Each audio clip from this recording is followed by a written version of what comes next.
si Hanel. Ako naman si Kara. Sabihin mo, happy birthday, kuya. Happy birthday, kuya. Sabi mo. Happy birthday, kuya. Happy birthday. Happy birthday. Happy birthday, kuya. Ano pa? Kaya siguro kinuha na ni Boss Maki si Kara. Si kuya ay matanda na. Sa karinderya. Masarap kasing magluto ang amo ko. Minsan nga, nagagamit ko ang timplada niya kapag nagluluto ako sa bahay ng ulam sa hapunan. Sa bandang karinderya kasi, doon mas maraming bahay. Hoy, Ninay. Nag-iisa lang ang karinderya na yon. Si Ninay ay maaga gumising. Dito ng kalsada, Kasi crossing birthday ng kuya niya. mga estudyante galing sa eskwelahan.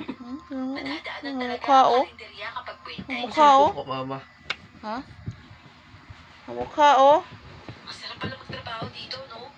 Maraming tao. Malabo sa aswang. Aba, puro nga asong dyan ah. Nakarap ka na ba nun? Eh, hindi naman. Wala pa. Pero malay Ay, layo mo yung.